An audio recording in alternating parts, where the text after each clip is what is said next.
بسم الله الرحمن الرحيم.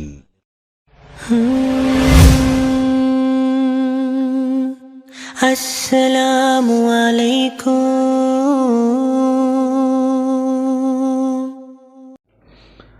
الحمد لله رب العالمين والصلاة والسلام على خاتم الأنبياء والمرسلين وعلى آله وأصحابه أجمعين ومن تبعهم بإحسان إلى يوم الدين. علماء کرام درد الالحاد درسونه روان دي. پرون منګه د الحاد اقسام بیان کړو په پرونی او بل ورځنی درس کې. موږ دې درا رسیدلی چې د الحاد په اقسامو کې منګه الحاد مطلق یا علمی الحاد هم ویلو چې دوی د الله د وجود نه انکار کوي په عقلي دلایل سره. موږ به ویلو د دې علامه سره د دوی نه خاصه او دوی تاسو سره څه کوي، بحث مباحثه کوي، مناظره در سره کوي. لکه موږ چې ډاکن دارون او داسې نور نظریو والا پیش کړو چې هغوی مطلق د الله نه انکار کوي. دویم نمبر چې هغه د لادریت والا او دا ټي ایچ حکسلي 1894 کې دا نظریه ایجاد کړه چې وایي دا د مذهب او د دهریت د مذهب او د الحاد جنگ دی، د دهریت جنگ دی. بس موږ نه انکار کوو چې الله شته او نه اقرار کوو. دریم نمبر د ډیزم والا مولوی صاحبانو، نو دوی نیم ملحدین دي. څه شي دي؟ دوی نیم ملحدین دي. دوی وایي چې ټیک ده چې الله خو شته کائنات دا پیدا کړی دی.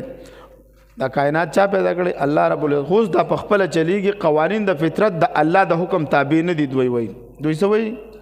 قوانین د فطرت د الله د حکم تابع نه دي. او نن سبا اکثریت چې څونه دهریان دي مطلق الحاد والا پکې نشته سره وایي چې دغه ډیزم والا دي. دوی خو چې کله د فطرت د قوانینو ته سوچ کوي، فکر کوي،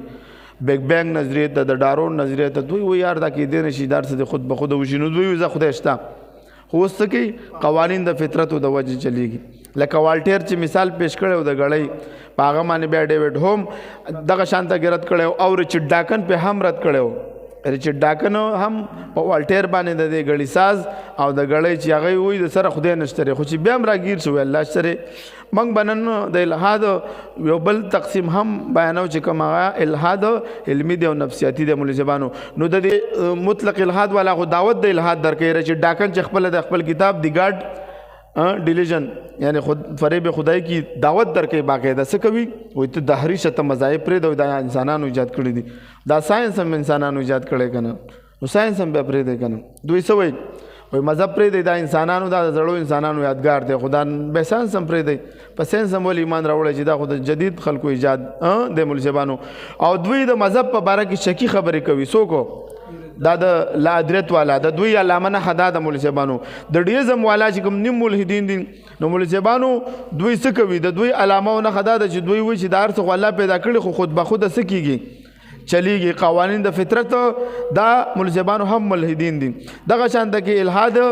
علمی او الحاد نفسیاتی وضاحت بنن کوم. مولوی صاحبانو عبارت شروع کړ. الحاد یو بل قسم الحاد علمی او الحاد نفسیاتی. د الحاد علمی نه مراد هغه انسان چې دومره مطالعه او ریسرچ او تحقیق وکړي چې دې ته د خدای جل جلاله کې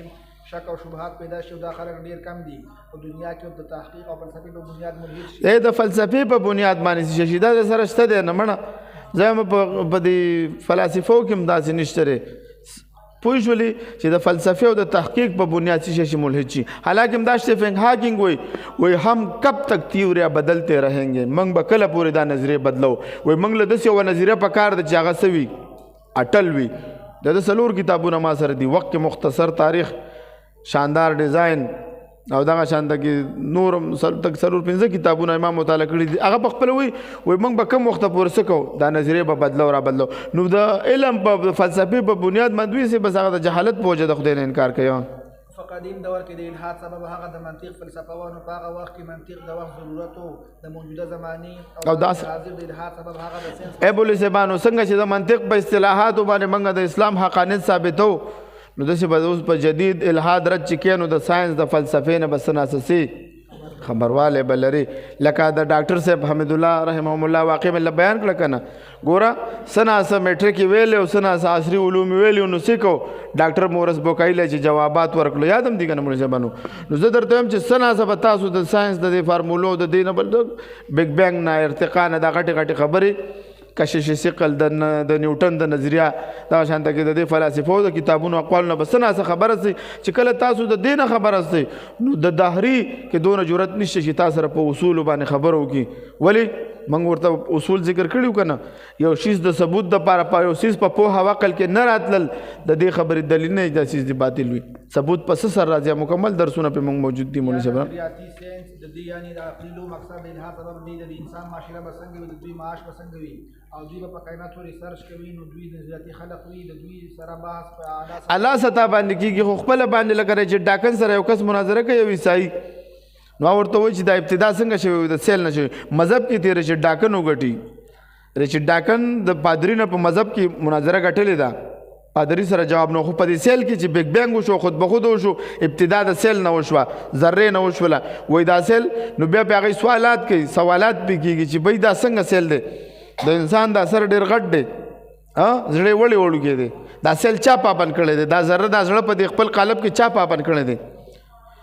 دا دماغ دی په دې سر کې د سنډا دماغ ته وګوره او د انسان دماغ ته وګوره داغه دماغ زیات دی د دماغ کم دی د وزن په لحاظ سره لیکن کار څوک ډیر کوي دغه دا خصوصیت چای په دې سیل کې نو په دې کې بیا د ریچارډ ډاکن سره او د دهریانو سره د دې خبرو جوابات نشته البته چې کله ریچارډ ډاکن د تسلیث او د عیسی علی السلام د صلیب کېدو د پانسی کېدو په واقع باندې چې د پادری سره د ریچارډ ډاکن مناظره ونه پادری لا جواب وکړو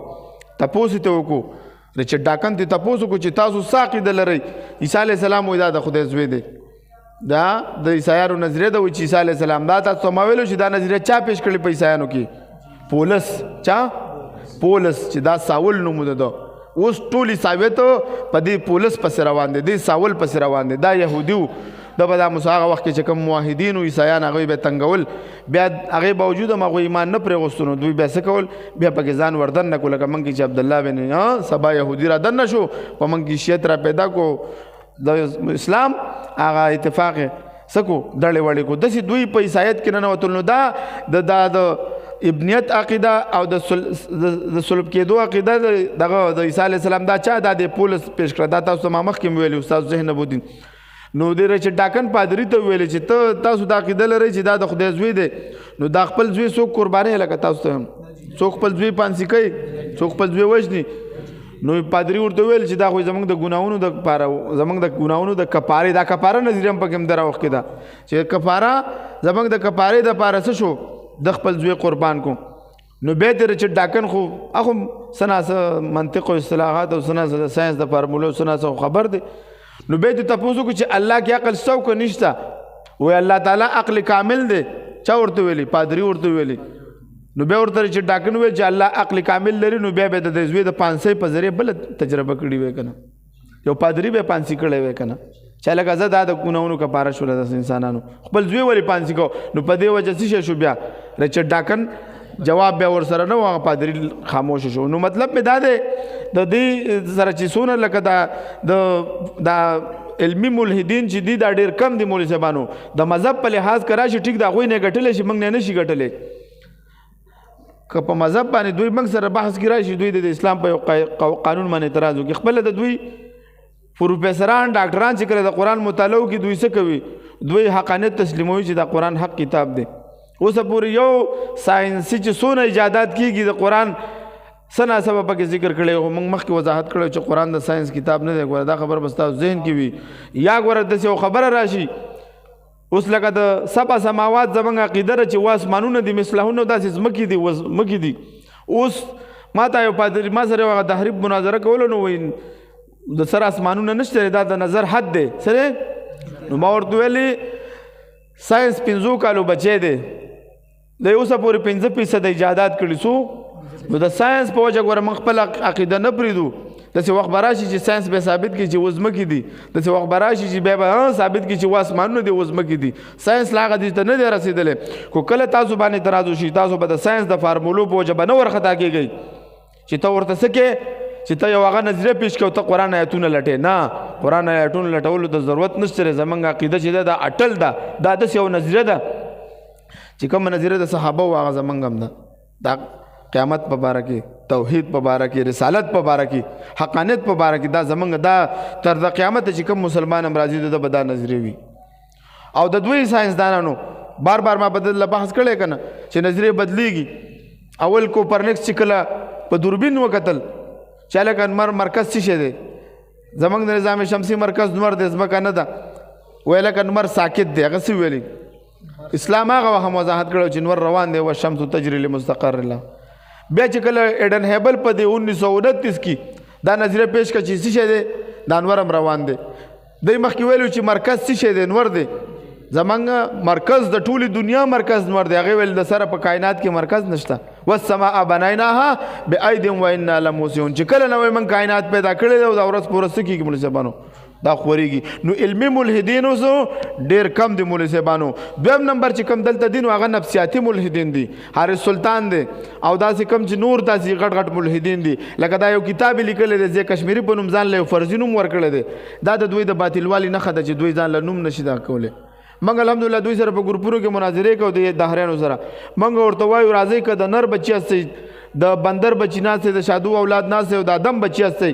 راځئ موږ سره وایس میسج وکړئ دوی وایس میسج نه کوي په ځان یېرېږي نو چې زه په حق یم ولې بیا ویرېږم دهریان چې ځان ته په حق وایي خو را دې شي که نه دا د وایس میسج وکړي که نه راځه دا د ما سره بحث مناظره د ما سره وکړي موږ وله په جهر سره وایو چې دا زما پته ده او دا مې زما ایډرس دی او دا مې نوم دی راځه ما سره راځه په دې ځای کې اوسېږم او دا لوکیشن هم درلېږم دوی د صرف موږ ته وایس میسج وکړي نو دا د باطلوالي دغه نښه ده نو دلته چې دا کم خلک دي او په سوشل میډیا دي دا څوک دي مولوي صاحبانو دا نفسیاتي ملحدین دي سو نفسیاتي ملحدین دا عبارت وي او د دې او دا ولې کېږي د دې دوه درې غټې وجې موږ ذکر کړي یو کم علمي ده د اسلام په باره کې ورسره پوره معلومات نشته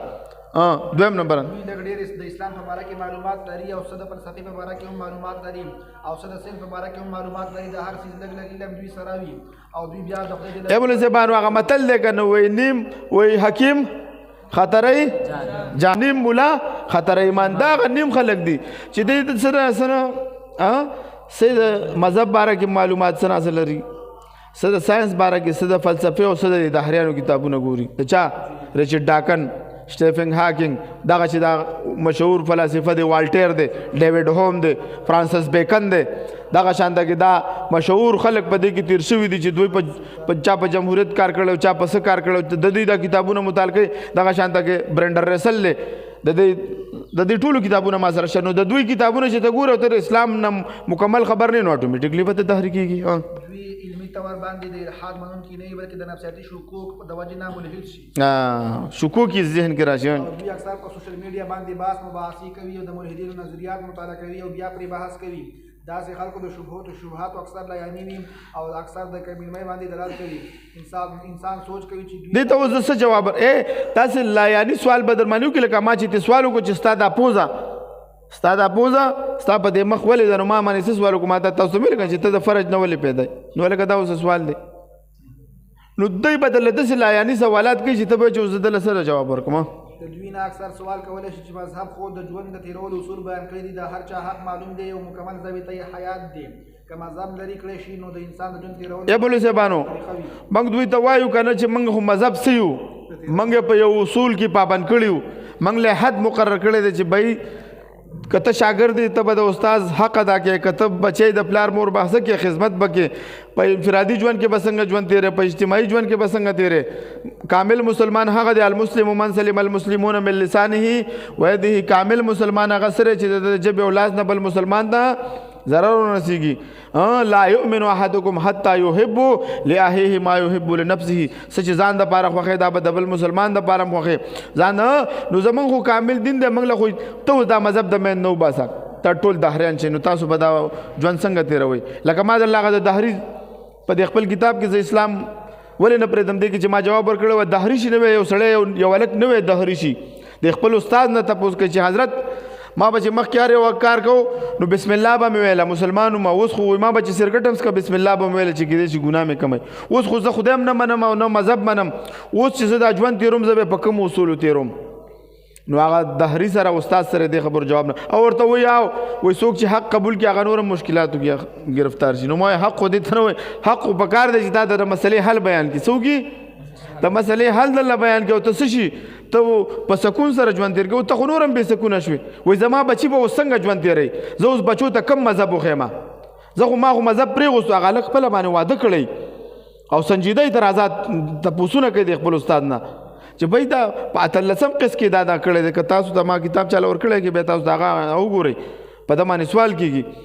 او د سره د دې خبرو جوابان نشته نو اسلام خو ماته اصول ذکر کړي مذهب خو ماته اصول ذکر کړي دي بیا په ګوره مذهب خبره ده چې مذهب ثابت شو نو بیا په مذهب کې اسلام ولې حق دین دی هغې باندې هغې ځان له موضوع د هغه باندې موږ بار بار په دې باندې وضاحتونه کړي دنیا کې واره به انسانان اوس اتو ته رسېدلي دي په انسان په دنیا کې اوس 8 اربه کم څه باندې 8 اربه انسانان دي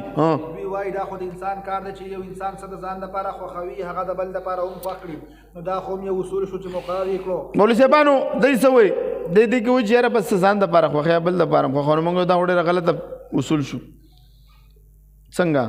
دې باندې سوال هم راځي زه لو جواب در کوم دلته تا موږ حدیث بیان نه کړو چې ځان له خوښوي بل مسلمان له هم خوښوه دلته موږ به دهریانو بیا ولې رد کوو نو موږ ورته وایو د دې جواب وروسته را روان دي دله جواب در کوم صرف دوی له جواب ورکوم موږ ورته وایو غل څه خوښوي غلا خوښوي نو ټوله دنیا به د غلا دعوت ورکوي نه نو خو ورکوي به که نه چې ته وایې ځان له خوښوي شرابي سړي شراب خوښوي د همجنس پرستو همجنس پرستي خوښوي دا خو زموږ بل په کور کې لسته کسان دي د هر سړي طبیعت جدا دی بل د چا په اصولو به ژوند تېرو پوینټ خبره دا ده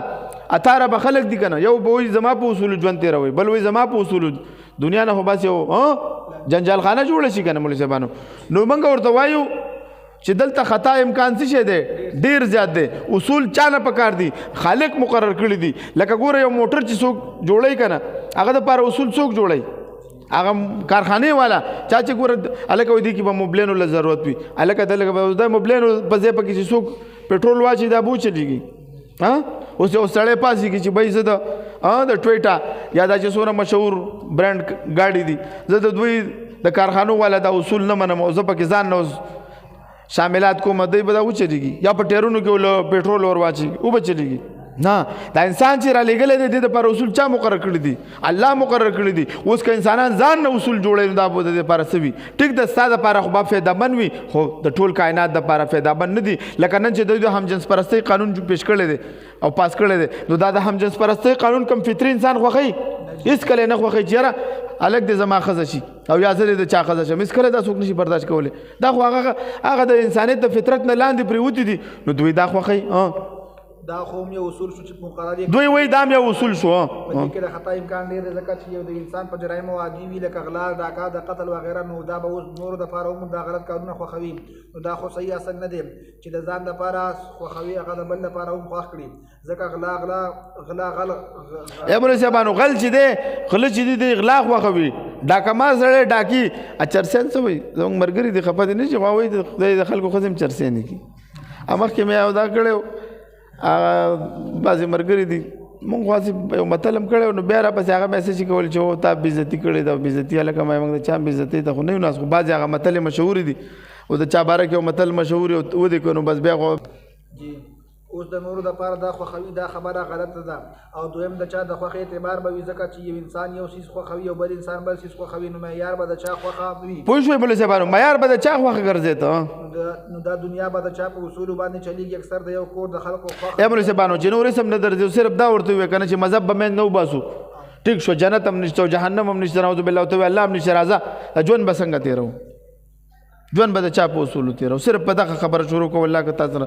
10 منټه خبره وکړی شي نو د الحاد نفسیاتي ولا سره دلیل نه وي او د اکثر داسې ملحدین دي کوم چې زمونږ په علاقو کې موجود دي نو چې کله د دوی سره بحث کوئ تپوس ترې کوئ چې ته علمي ملحد مولوي صاحبانو تپوس ته وکړه چې ته نفسیاتي ملحد شوی او علمي بحث کولی شي تا سره څه د نه تپوس وکړه بھئ ته ولې ملحد شوې تا الحاد ولې اختیار کو تاسو نه تعلیم کړی دی لکه یو پروفیسر موږ سره واټساپ ګروپ کې په الله به داسې اعتراضات کول ما ورته ویل لکه بیا مې چې دوه اعتراضات به وکړو سړی ور پارته خطا وي ته په ما اعتراض کوې نو ته په خدای باندې اعتراضات کوې زه په تا نشم کولی ما ورته ویل ته خپل تعلیمي قابلیت خو ما ته بیان کړه که نه ټیک ده چې ته خو په پروفیسر یې خو ته د دین نه خبرې د دین د اصول نه خبرې د شریعت کامل فهم در سره دی چې ته په شریعت په قواعدو باندې اعتراضات کوې د الله په ذات باندې د الله په صفاتو باندې اعتراض نو سړی به کېله شو مورته ویل کېله کېږه به که نه چې ته په خدای باندې ته زما په مذهب باندې اعتراض کوې ته په الله باندې اعتراض کوې او بک چې بیا به تا باندې اعتراض نو دنه به ته تپوس وکړي چې بھائی ستا څونه تعلیم دی ته ولې دهري شوی دا مولوی په کومو دلایلو سره باس کوي د هغې وضاحت ترې طلب کړی سوال دلته سوال راځي چې یو حدیث کې راځي چې کامل مؤمن هغه دی چې ځان دپاره څه خوښوي هغه د دلته خو تحریم ویلی چې څه ځان دپاره خوښوي حدیث مبارک دی لا یؤمن احدکم حتی یحب لاخیه ما یحب لنفسه الله علیه وسلم قال لا يؤمن احدكم حتى يحب لاخيه ما يحب لنفسه متفق علیه سچ د ځان د پاره خوخه کامل مؤمن هغه د ځان د پاره خوخه به د بل د پاره نو جواب ګورم ول زبانو دلته کامل مؤمن ذکر شوی دی لا يؤمن احدكم کته باندې تحریف سوالو کې هغه د سره په دې خبرو پويګم نه خدا من صرف تاسو ذهن کا اشکال لاشي چې ته چیرې هغه مو چې سره ځان له خوخه بل د پاره خوخه او ته په اعتراض وکړو د دې جواب چې موږ وکړو نو موږ وایو چې د کامل مؤمن صفت بیان شوی دی جواب په حدیث کې د کامل مؤمن صفت دی بیان شوی دی د انسان لپاره او د مسلمان کېدل ضروري دي ځکه اسلام د سلامتیا نه دی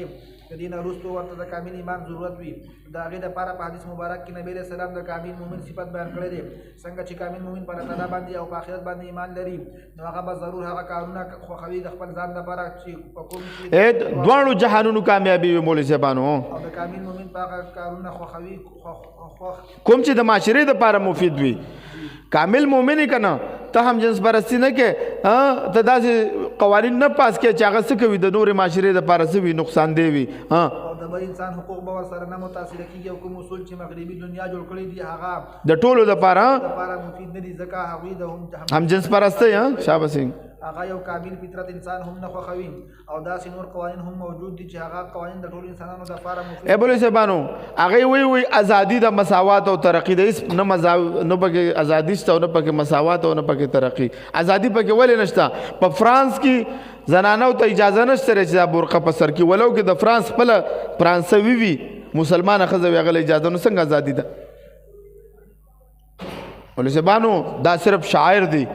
دا درې خبرې دي د ایمان درجه ورته لري ازادي د مساوات او ترقي زمونږ خلک په خو ماخته کړي دي بس ازادي نشته او ازادي نشته ته د یورپ د ژوند نه تپوسو کوي یورپ د معاشرې نه تپوسو کوي ته ازادي شته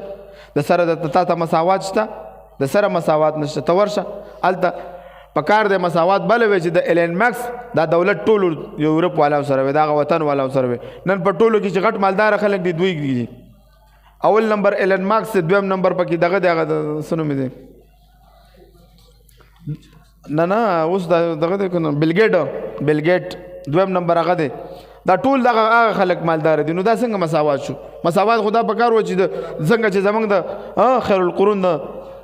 معاشرې مساوات دی ته چې عمر رضی الله تعالی عنه پاسېدو خطبې ته مخکینی ورته وایي چې څنګه امیر المؤمنین تا 2 څادر اغوستي دي او موږ له یو راکړی دی ته مساوات وایي چې امیر المؤمنین دی او ورته وایي ورشه زوی ته وایي چې جواب ورکړه عبدالله رضی الله تعالی عنہ ابن عمر رضی الله تعالی عنہ چې راپاسېدو عبدالله ورته ویل چې دا یو څادر زما دی حضرت عمر رضی الله تعالی عنہ لوړ قد خاوند ورته ویل چې دا یو څادر د لپاره نه کېدو مساوات به داسې وي مساوات موږ پیش کړي دنیا ته د یو صرف نارې ډېرې ښایسته ورکوي څه کوي نارې ښایسته وښي چې دا مساوات دی ازادي ده او مساوات دی او ترقي ده نه پکې مساوات شته او نه پکې ازادي شته او نه پکې ترقي دوی چې دا کم قوانین جوړ کړي دي دا د دوی دپاره فایدهمند دي خو د چا دپاره کم چې خلاف فطرت کارونه کوي کم چې فطري انسان وي هغې دپاره دا څه نه دي د یورپ قوانین موږ دپاره قابل د قبول نه دي مولوي صاحبانو دوی نن په فلسطین باندې حملې کوي ټول یورپ چا سره ولاړ دی د اسرائیل ته په دې مسلمانانو باندې غیر چاپېره ته خوراک څښاک د اوبو ته ورته نه پرېږدي او دا بمباریانې پې کوي ول دا ظلم دوی ته نه ښکاري چې د فلسطین په مظلومو مسلمانانو باندې دوی ظلم کوي دوی وایي اقوام متحده چېرته ده هسې ګپ د اقوام متحده اقوام متحده کې د چا پاور دی 200 ملکونه دي 190 ملکونه دي او د 2 کسانو د 5 کسانو پاور دی ویټو استعمال کې بس زه نه منم نو دې ته به انصاف وي انصاف خو دې ته پکارو ازادي او مساوات خو دې ته پکارو چې په دې اقوام متحده کې د مسلمانانو نمایندګي قبول وي د هر یو مذهب څه احترام پکې کېدلی هلته غرور د مذهب صرف د عیسایت څه کېږي پکې د عیسایت دپاره پکې کار کېږي نو نه په یورپ کې مساوات شته او نه پکې ازادي شته او نه پکې ترقي شته او نه پکې مولوي صاحبانو چې کوم قوانین جوړ کړي هغه د ټول د دوی د پیدې دپاره ځان له جوړ کړي دي او د نورو مذاهبو پکې هېڅ فایده نشته نو مولوي صاحبانو دا زمونږ د الحاد اقسام بیان شو اول نمبر څه شو الحاد مطلق الحاد دویم نمبر لادریت والا دریم نمبر د ډیزم والا ولې سبانو سلورم نمبر نفسیات علمی او پنځم نمبر نفسیاتی ملحدین د دوی نخې نښانې درته بیان شوي سبب موږ وایو چې د الحاد درسونه ولې ضرور دي د دې په وضاحت کو او سلور الفاظ دي یو دین دی یو مسلک دی یو منهج دی یو مذهب دی او د دې تشریح ان شاء الله سبا بیانو او د مذهب تشریح موږ د فلسفو نه د کانټ نه بیانو شوپنهار نه دا مشهور فلسفه چې دي د دې تعریف ان شاء الله سبا د خیره بیانو واخر دعوانا الحمدلله رب العالمین